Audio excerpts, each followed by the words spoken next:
The new European Bauhaus is guided by three core values, which are sustainability, aesthetics, and inclusion. When we speak about sustainability, we speak about investing in energy efficiency measures or focusing on circularity or biodiversity. Aesthetics focuses on the quality of experience and style beyond functionality. Inclusion, it is all about promoting and supporting actions that make most of the diversity, equality, and social inclusion.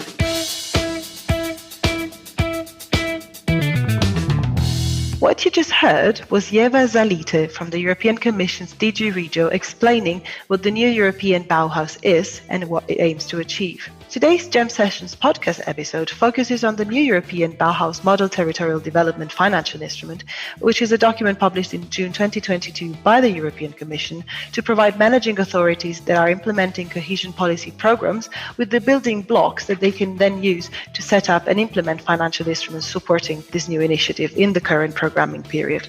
So during an event that we held last October, we received many questions from our participants, and we would like to address them today in this podcast episode. My name is Chiara Continenza from the FICompass team at the EIB, and I'm joined today by Oana Dordain and Ieva Zālīte from the European Commission's DG REGIO. Hello, Oana. Ieva, welcome. Hello, Chiara. Hello, Chiara. And my colleague Desmond Gardner from the EIB. And hi, Des. Hi, Chiara, and hello to Oana and Ieva as well. Together, we will go through these questions and try to answer them. So, Ieva, let's get started. Could you please give us a quick summary of what the new European Bauhaus is, and how does this Model Territorial Development financial instrument fit into this initiative? Sure. As many of our listeners will know, the new European Bauhaus is an initiative that the President of the European Commission, Ursula von der Leyen, announced in 2020. The new European Bauhaus is guided by three core values, which are sustainability, aesthetics, and inclusion. When we speak about sustainability, we speak about green activities, green practices, be it working towards ambitious climate goals or investing in energy efficiency measures or focusing on circularity or biodiversity. Aesthetics focuses on the quality of experience and style beyond functionality. And inclusion, it is all about promoting and supporting actions that make most of the diversity, equality, and social inclusion. And what we want to create as sustainable and beautiful, we want it to be accessible and affordable for everyone. So, in effect, what the new European Bauhaus aims to support is the development of beautiful and sustainable places and forms of living together. And what I would like to add as well is that new European Bauhaus is also about participation involving people, stakeholders, and practitioners, as well as bridging the gap between multiple disciplines, meaning that we want to work in innovation, in technology, design engineering, in culture and arts and social sciences.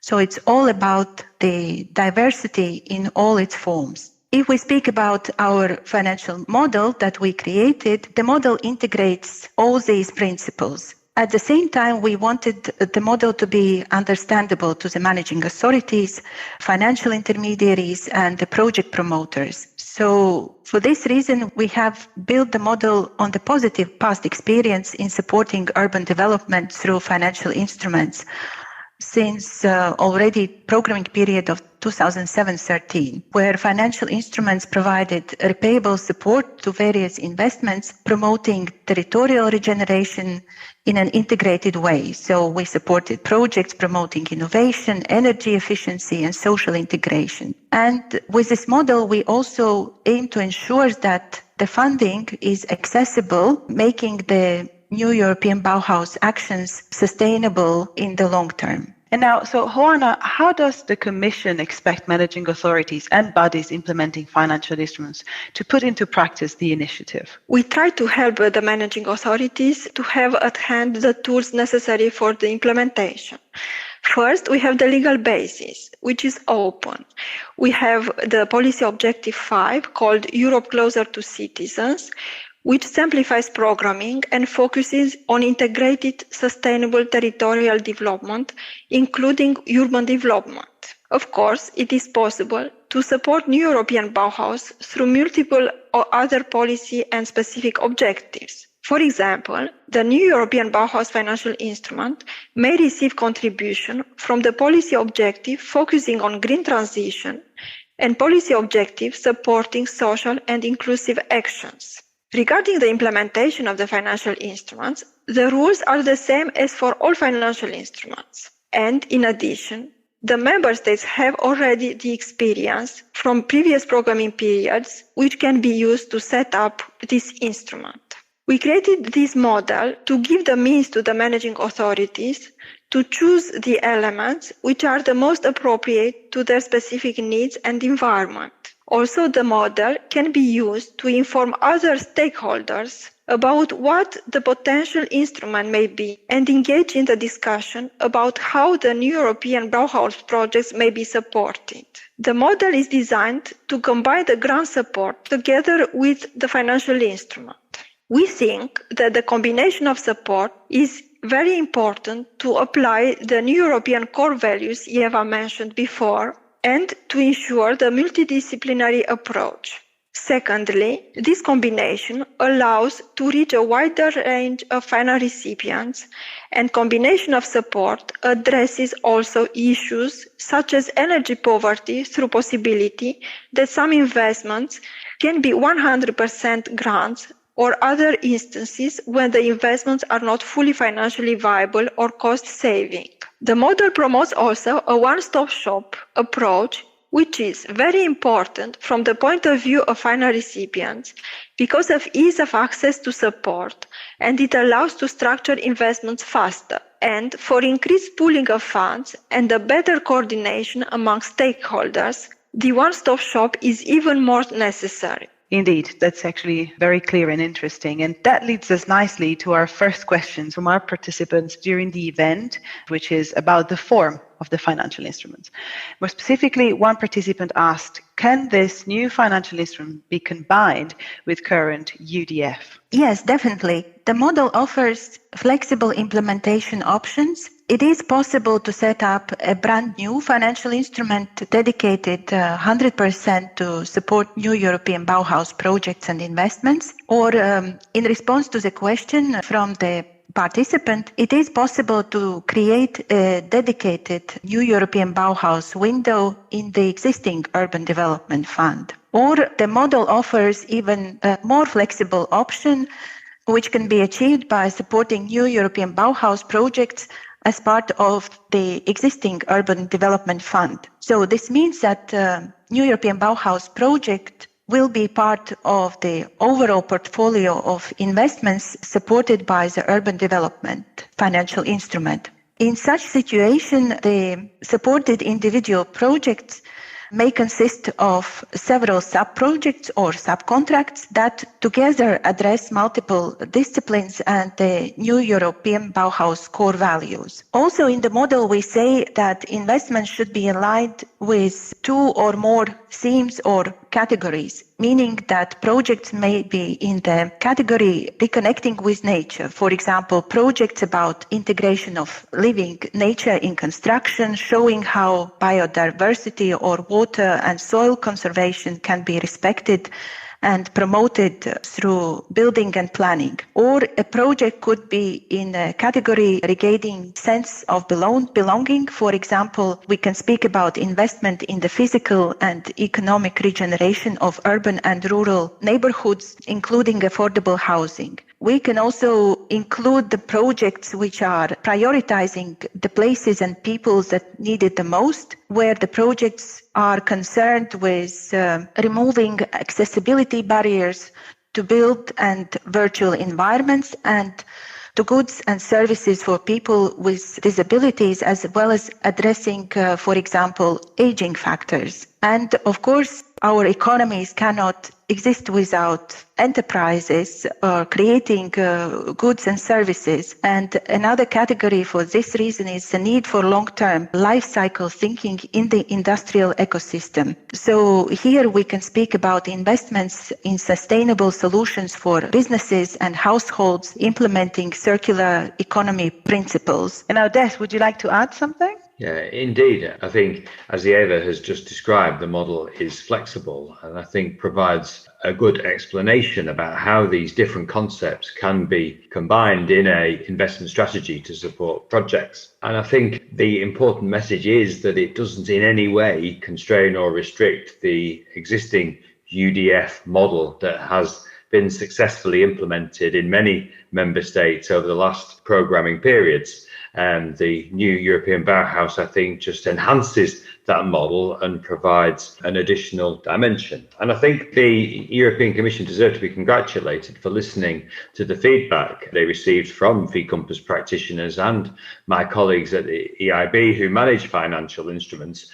Whilst they were preparing the model, I think the model really does reflect lessons learned from previous financial instruments, and as a result, it is practical and therefore easy to implement. And I think Ieva explained the different options there are, whether that's a dedicated instrument or a window, or indeed on a project by project basis. This should allow managing authorities to adapt it to their own needs, whatever the needs are in their regions. So now let's look at the questions that came during the event. We had several questions about aesthetics in particular, which is one of the core values of the new European Bauhaus, as Ieva was mentioning a moment ago. So one participant asked, as the aesthetics element of the new European Bauhaus seems rather subjective to assess, how would this assessment work in practice? And another participant followed up asking, how can you measure aesthetics? Maybe Oana, you want to answer this? Yes, thanks. So aesthetics or beauty is a very subjective notion.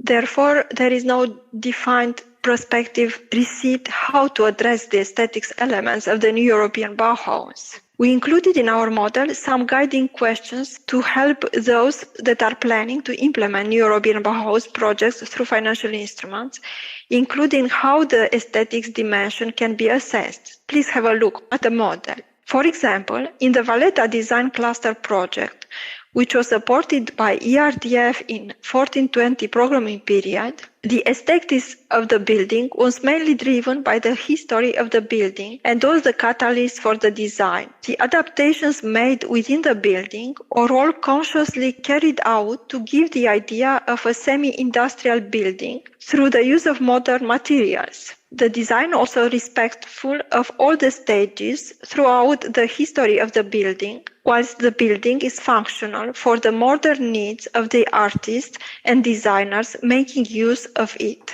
Yeah, maybe I can add to that just to say that I understand why there's a nervousness about the meaning of aesthetics because, yeah, as Oana said, it feels subjective. I really like the expression that Ieva used earlier about quality of experience and style beyond functionality, because I think that sums up what that means. It doesn't mean does something look nice or not. I don't think New European Bauhaus is trying to dictate that. I think it's much more about emphasizing the importance of thoughtful design, creativity in urban development. And of course, that is nothing new. We have a really nice fee compass example on our website, a video case study of a development in Portugal, northern Portugal, where they refurbished an old factory building. And there the owners really took care to make sure that an industrial building emphasised the strengths of its own character. They also included some public art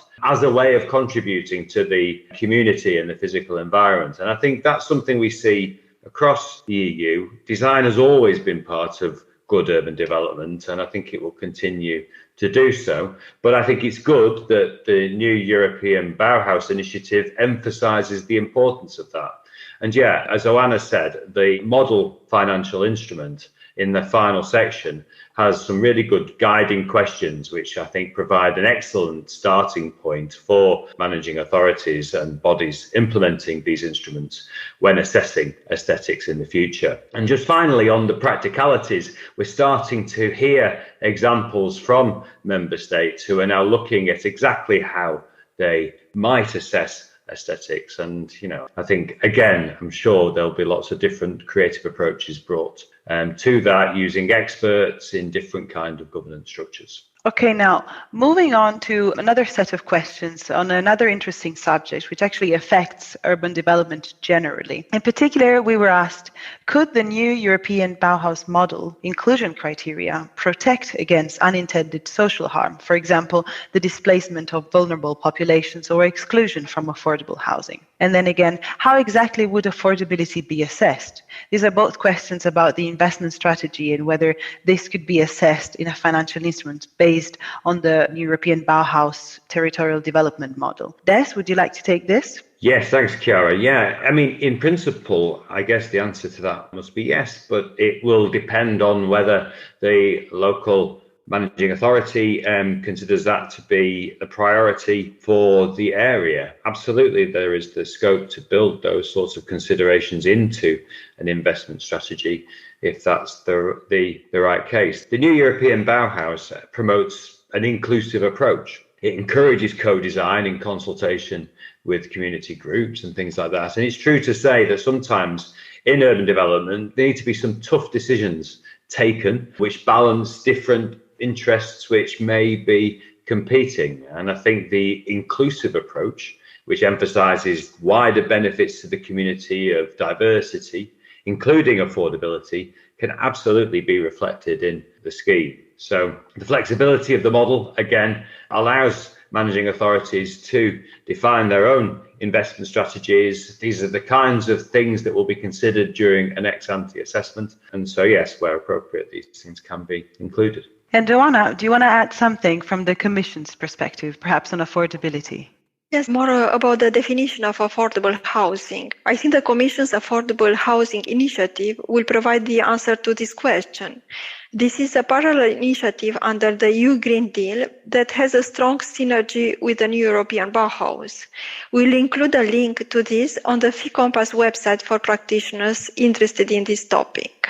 Very good. I hope that this gives extra material to reflect on and to think about. And another participant wondered if the new European Bauhaus model financial instrument could finance projects in small cities. Ieva? Yes, indeed. The financial instruments can support new European Bauhaus projects in small cities. We made the implementation modalities of the financial instrument as broad and flexible as possible. So irrespective of the size of the territory, the new European Bauhaus projects can be supported and address the needs of territorial development, be it small cities, large cities, or projects that promote urban-rural linkages. And it also came as a need or wish from the discussion with the stakeholders, as Desmond referred to, that this kind of flexibility is very important to take into account. What I wanted also to add in this respect is that when we speak about the implementation of the territorial development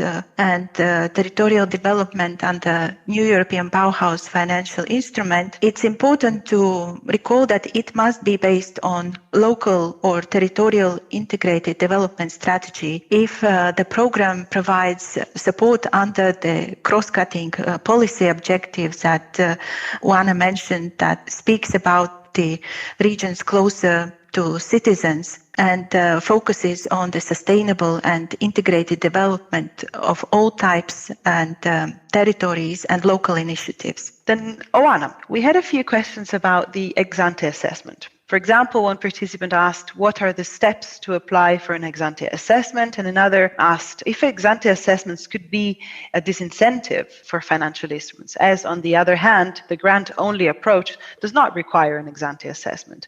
How would you address these questions? As you know, in the programming period 21-27, we simplified very much the rules to carry out the ex-ante assessment. Ex-ante assessment is the responsibility of the managing authority, and it can be carried out by the managing authority itself or with external expertise. It means the national promotional banks or other actors which know the market. It is even possible to use the existing ex-ante assessment from the programming period 14-20 or just to update this ex-ante assessment.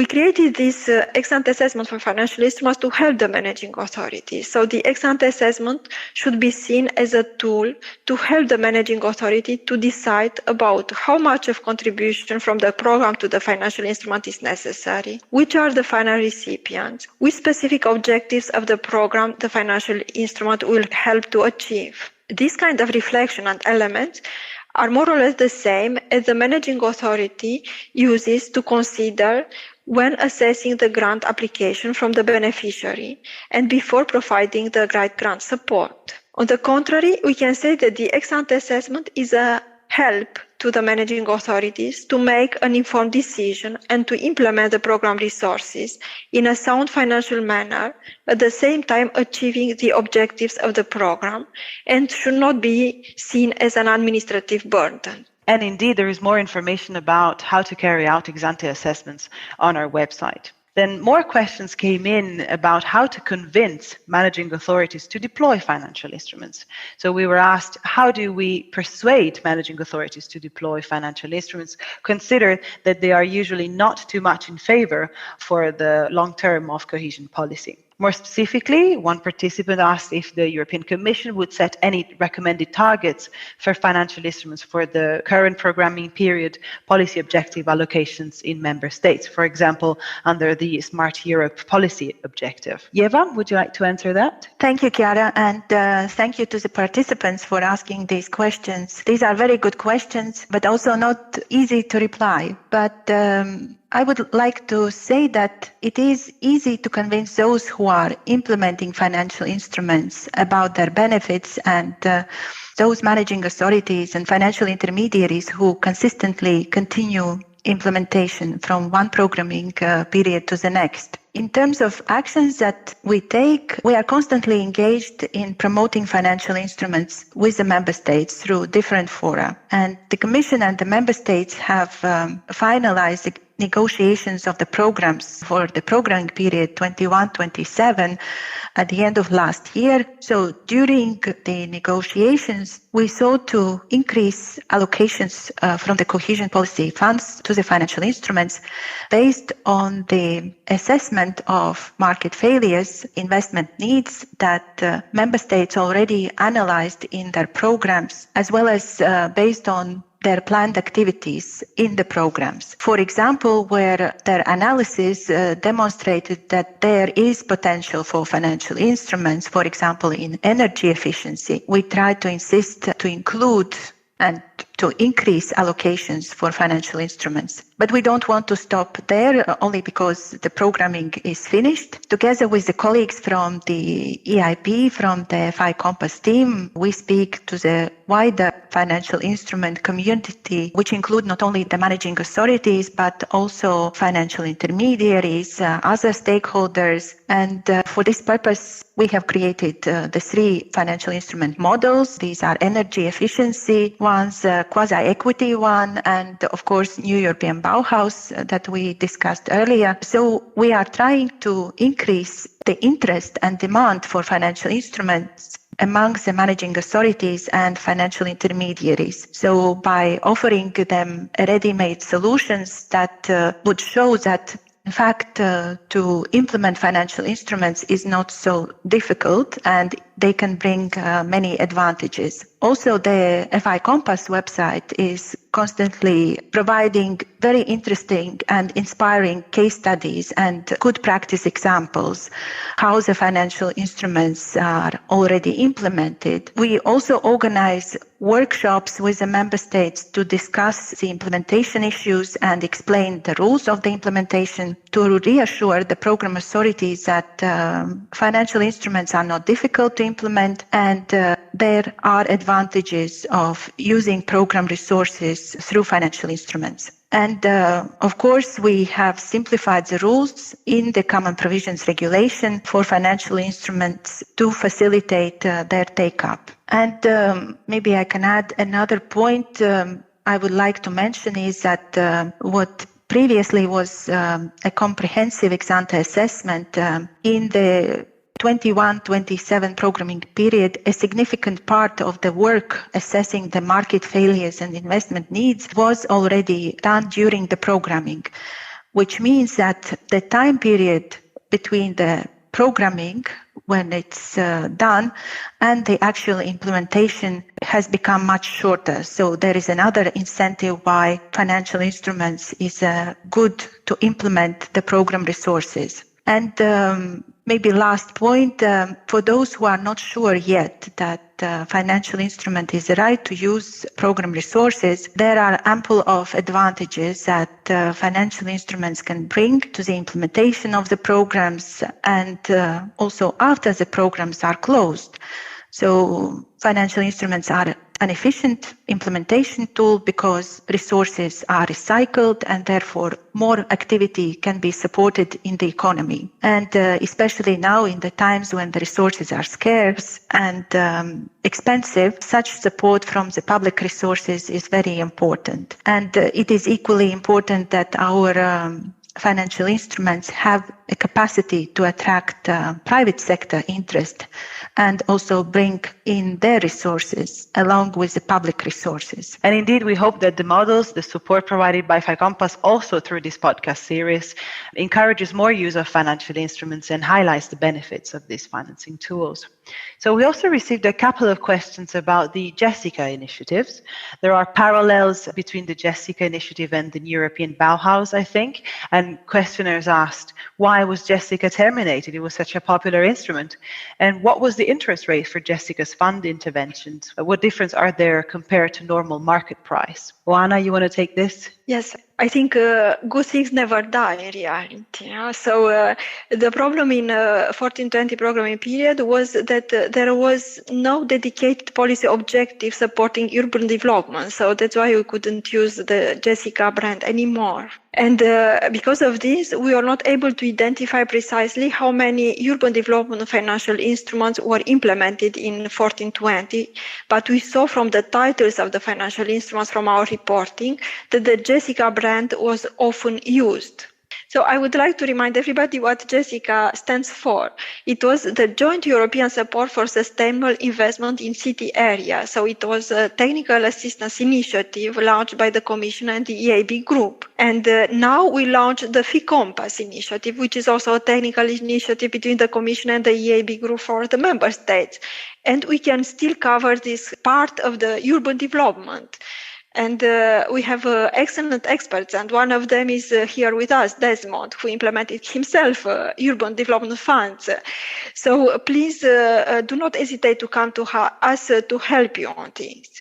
We have the chance in 21-27 to have a cross-cutting policy objective about urban development, and urban development financial instruments will be more visible among the pool of other thematic financial instruments. So if you want, you can call this an European Bauhaus financial instrument, an improved Jessica 3.0 instrument, which ensures a cross-cutting approach. So I would like to send a message to the member states not to be afraid of this European Bauhaus financial instruments, because you have the necessary experience in the member states based on the Jessica old instrument. And if you don't have it, do not hesitate to come back to FICOMPAS to get some help.